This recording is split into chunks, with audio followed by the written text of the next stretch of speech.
দর্শক আপনাদেরকে দেখাচ্ছিলাম পুরুষ শূন্য মোজাম্মেল হকের যে বাড়িটি, এই বাড়িতেই কিন্তু গত পরশুদিন রাতে শিক্ষার্থীদের উপরে যে হামলার ঘটনাটি সেটি কিন্তু ঘটেছে এবং আমরা কিন্তু আপনাদের দেখাচ্ছিলাম যে এখনো কিন্তু ভাঙ্গা অবস্থায় সবকিছু পড়ে রয়েছে। আপনারা যেমনটি দেখছেন যে গত 2 দিন হলো কিন্তু গাজীপুরের যে থমথমে পরিবেশ সেটি এবং অপারেশন ডেভিল হান নামে যে অপারেশনটি শুরু করেছে তার অংশ হিসেবে কিন্তু গতকালকে গাজীপুরে 13টি থানায় মোট 75 জনকে গ্রেপ্তার করা হয়েছে। আমরা কিন্তু এখন পর্যন্ত যে জিনিসটি জানতে পেরেছি যে 75 জন কিন্তু এখন পর্যন্ত গ্রেপ্তার, 13টি থানায় মোট 75 জন গ্রেপ্তার। আমরা আপনাদেরকে দেখানোর চেষ্টা করছিলাম এই বাড়ি কিন্তু মোজাম্মেল হকের বাড়ি এবং আশেপাশে আমরা যদি খেয়াল করি তাহলে কিন্তু কোনো পুরুষ নেই বললেই চলে এবং মসজিদের যে অবস্থানটি সেটি কিন্তু আমরা দেখতে পেয়েছি যে মসজিদে কিন্তু কোনো কিছুই নেই।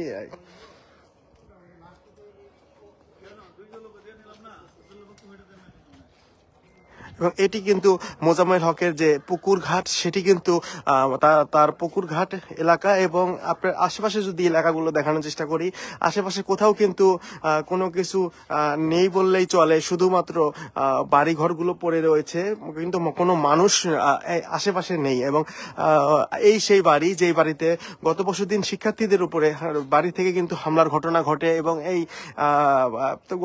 ঘটার পরে গতকালকে সারা দিন কিন্তু বৈষম্য ছাত্র আন্দোলনে শিক্ষার্থীরা সকলে এক জায়গায় হয়েছিল। পরবর্তীতে তারা ডিসি অফিসের সামনে অবরোধ করলে ডিসি অফিসের সামনে তারা অবরোধ করে এবং অবরোধের পরিপ্রেক্ষিতে কিন্তু গাজীপুর মেট্রোপলিটন পুলিশ কমিশনারের পক্ষ থেকে তাদেরকে বলা হয় যে যাতে করে তাদের থেকে সময় নেওয়া হয় এবং এই সময়ের পরিপ্রেক্ষিতেই কিন্তু গতকালকে রাতে অপারেশন ডেভিল হান্টের যে কার্যক্রম সেটি পরিচালনা হয় এবং সেটির পরিপ্রেক্ষিতে গতকালকে রাতে গাজীপুরের 13টি থানায় মোট 75 জনকে আটক করে আইন শৃঙ্খলা রক্ষাকারী বাহিনী অর্থাৎ যৌথ বাহিনী। এটা হচ্ছে পুকুর।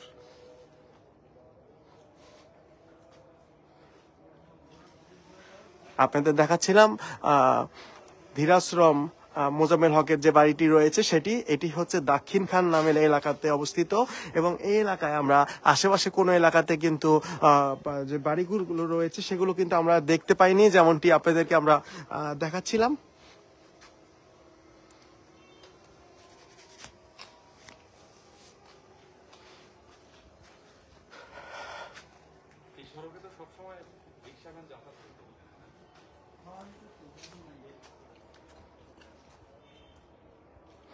এটা তো আভ্যন্তরীণ সড়ক, তেমন একটা যান হয় না। রাস্তা নেই।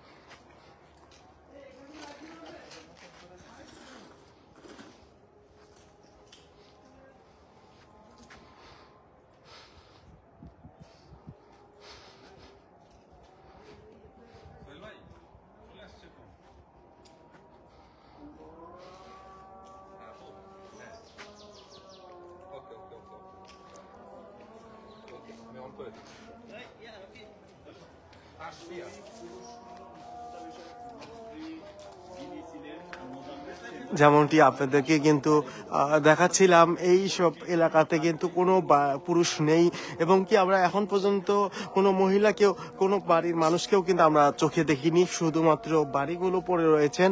অর্থাৎ গত পরশুদিনের ঘটনার পরে কিন্তু একেবারে জনমানবহীন শূন্য হয়ে পড়েছে এই গ্রাম। যেমনটি আপনাদেরকে দেখাচ্ছি যে সবশেষ যে অবস্থার মধ্যে রয়েছেন এই গ্রামের অবস্থানটি এবং আশেপাশে কিন্তু বেশ কয়েকটি বাড়িঘর রয়েছে কিন্তু বাড়িঘরগুলোতে কিন্তু মানুষের চিহ্ন পর্যন্ত নেই বললেই চলে।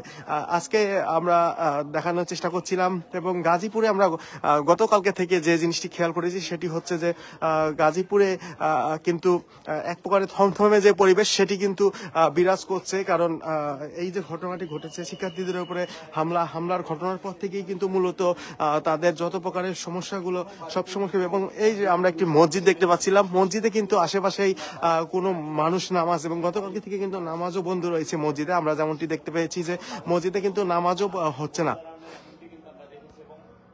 গাজীপুরের ধীরাশ্রম থেকে আমার কাছে এই ছিল সবশেষ। আপনাদেরকে আবারও নতুন কোনো